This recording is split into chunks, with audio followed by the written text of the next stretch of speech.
Hello, this is Erica with Launching Legacies. Welcome to our daily devotional. Today we're continuing our devotional series on drama. Remember, we're looking at people who have a problem with just a lot of drama in their life, and it becomes a problem, like they're addicted to it, and the drama becomes distracting.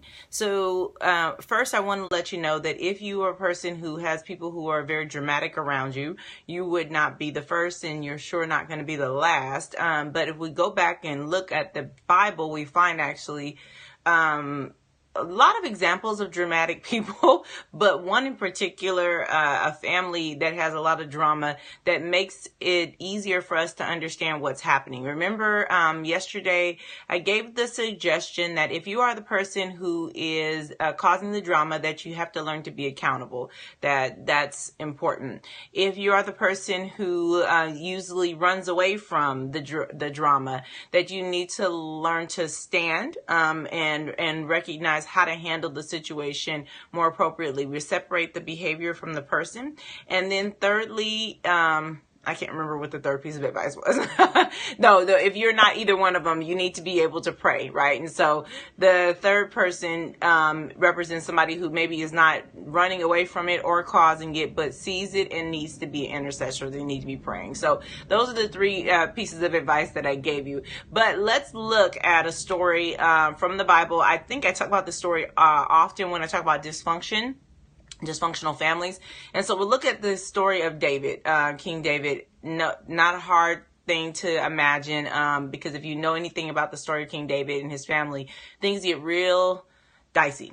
So if we're looking at 2 Samuel, we can go to the 13th chapter through the 15th chapter, and we hear this story of what happens with David and his children. And if this is not the epitome of drama, nothing is. Like, there's a lot of stuff going on. Now here, I want to make a note before I start to talk about it, because you're going to probably be thinking what many people are thinking. Well, this is just sin, and this is just an iniquity. And so there was pronounced upon David a calamity because of his treatment of Bathsheba and Uriah. So want to talk about that really quickly though, because although there's a pronunciation of trouble coming, an iniquity or a generational iniquity, which some people think that's what's wrong with their families, or we have all these generational iniquity. Just to be clear, an iniquity is something that's unrepentant, meaning that people have not turned away from it. And so if you have generational iniquities, the solution is literally to just turn, right? To repent. And then the iniquity is turned around. Iniquity is an unrepented sin, something that's gone on for generations that's never been turned away from. So for example, lying or gambling. A person can have, just think it's normal to gamble because everybody they knew gambled and everybody does. And so everybody lies and everybody does this. And so everybody's doing it, practicing it, and no one ever turns away from it because they never think of it as a problem that needs to be turned away from. Instead, they continue in it and it becomes what we can consider compulsive, or what the world terms compulsive. But really, it's something that needs to be turned away from. Now, there may be healing, there may be some work that needs to be done in order for that turning to happen. But technically, when the turn happens and when that's departed from, then it's no longer an iniquity because it's been repented of. It's been turned away from. So I just want to keep that in mind, because Nathan says to David that I'm going to read the scripture. It says, now therefore, this is 2 Samuel 12:10 through 11. And so it says, now therefore, the sword will never depart from your house. Out of your own household, I'm going to bring calamity upon you. Okay. And so what's happening is he's saying, look, there's going to be some difficulties that's going to come to your household. Okay. But at any point, people could turn away from it, because calamity coming doesn't mean it has to come through me. Right. And so there's a choice that has to be recognized in all dramatic situations, and people who have a lot of drama in their life often don't think of it this way, but you can choose whether or not you're going to stay in this line of foolishness and mayhem, or if you're going to walk away and go into another direction. So those of you who are working on being accountable for the drama that you are a part of, you don't have to say it, you don't have to do it, you don't have to be there. That's it. And if you don't realize that, then there's some more work that needs to be done with personal accountability and decision making. But that's the first step to understand. There's a choice. I'm choosing to say it, do it, and be here. And if I don't choose that, then things will be very different because I won't be here. And I won't be saying it and I won't be doing it. So those things are noted. But let's go back to the story. So what happens in synopsis is this. David has a whole bunch of kids. That's not a surprise. Okay, he's the king, but he has a whole bunch of kids. He has a daughter and he has a son. They are how we're going to really start this. So Amnon is his son, his oldest son, who would be the heir. And Tamar is his daughter. And they are half brother and sister. And so Amnon decides that he's in love with her. He doesn't know what to do with her. It looks like just like infatuation is just crazy, right? And so he has this whole obsession with her, and him and his friend kind of plot together or whatever to figure out how to trick Tamar and to get her over to him, to Amnon's in Amnon's presence. So when Amnon gets her there, of course, he's burning with fire for her, and all of a sudden he rapes her. And she really tries to talk him out of that because it's a social issue that creates a lot of problems for Tamar in particular, but it's inappropriate, right? This is her brother. And so she's trying to talk him out of it, and it's a no-go. He won't listen. He won't, respect her, and he rapes her. And then after he rapes her, he no longer is so in love with her. Now he hates her and he rejects her, which is a problem because according to the law, he would need to marry her after he raped her. I know that sounds crazy too, because who's going to want to marry their rapist? But at the end of the day, he doesn't marry her. He doesn't keep her. He rejects her. And in the midst of that rejection process, her other brother, Tamar's other brother, Absalom, finds out what Amnon has done, okay? And he has a problem with that. And the attention is brought to David. So David finds out what's going on, right? This is their father, and he does nothing about it. And so now you got real drama. The dad finds out that the brother raped the sister and does nothing about it. And so Absalom is pretty much indignant. He's just like done. He's frustrated, angry, and what he ends up doing is killing his brother Amnon. Okay. After killing Amnon, then, I'm making sure I'm pacing through the story correctly. So after killing Amnon, then he starts this whole coup. So remember, Amnon is the firstborn. We don't really know. There's other children between Absalom and Amnon, but we don't hear about them. So we don't know if whatever they did, they maybe abdicated the throne, or they maybe died as children. We really don't know what happened to them.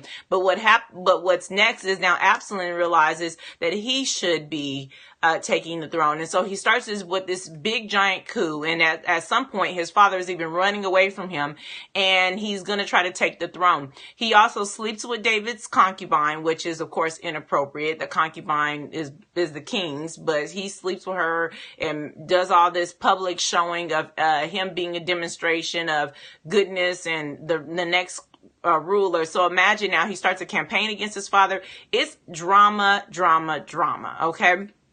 And it seems crazy, but here goes the thing. Let's pull back. We talked about iniquity, and I told you that everybody has a choice. We can get so spiritual that we forget that we have free will, and we need to not do that, right? Because every person has a soul, and in that soul is their will, and their will is of their own volition, meaning they choose what they want to do. And so when we talk about an iniquity, or generational or otherwise, this is something that we can choose to walk away from. So Absalom is not bound to his behavior. He chose to do the things that he did, and it's inappropriate what he chose to do. Now, Amnon is inappropriate as well, but again, these are all choices. So he's not so bound that he can't be righteous. He's just bound and choosing not to be righteous, because there's many stories in the Old Testament of people who were from an unrighteous family or from an unrighteous situation and were righteous despite the odds. So we see that this can definitely be a choice. It doesn't happen to be one here in this story. And so what is the issue behind all the drama?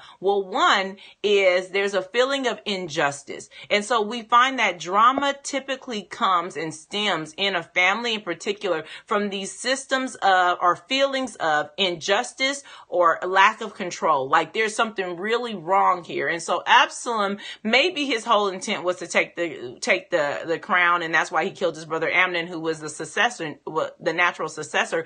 But There's clearly an issue that arises up in him that makes him feel like he's a better king than whomever else could be king. And so he finds this system of injustice and he gets prideful and arrogant, and that rises up. We're going to stop right there for right now and kind of talk about what this part of this drama that gets us entangled looks like. When we have injustice, and we're going to have injustice because we're a part of this world system, and there's just chaos and people make bad decisions and families are unhealthy, and so there are going to be some injustices that happen. But when those injustices happen and people really feel slighted, like they've been disregarded or mistreated in some major way, what typically results is a lot of drama, a lot of painful interactions between siblings, cousins, whatever, family members. They start to be cantankerous towards each other and do what we would say would be inappropriate or ill-willed things to one another. And typically that's how drama starts.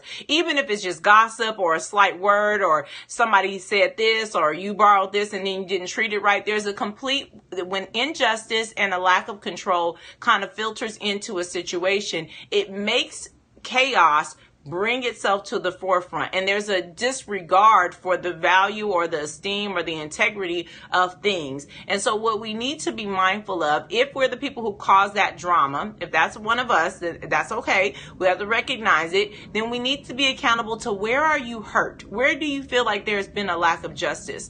That needs to be on the forefront of your mind, because that's the issue that needs to be dealt with. If you are the person who's avoiding the circumstances, you need to just speak. Where has this person been treated unjustly? Where has there been control been taken away from them? How are they feeling powerless? Just acknowledge it. Again, not an excuse, but first step. Third person, if you're an intercessor, pray against the injustice and the lack of control that is infused in the family, that has made people disloyal to one another and mistreating one another. Pray about that. Start to really bring these things to the forefront, because if we're going to dismantle drama in family systems and friendships and organizations, we have to first recognize that drama usually comes from a feeling of injustice, and that injustice must be dealt with because we're humans and we need resolution. And so that's our suggestion for today. You are welcome to read this story about David and his children, because it's quite interesting. And if you join us tomorrow, we'll dismantle a second part of how drama can infect a family and create distractions. We are praying for you. We hope that you would heal, live, and grow, because that is our mission, to provide healing, new life through better choices, better directions, and through the power of God in our lives. And that people would not just heal and live, but they will also grow and flourish, and that they would have a good life. They would launch their legacy. All right. We're hoping that you're praying for us as well. And we'll look forward to seeing you again tomorrow for the third part of this devotional series. Until then, be blessed.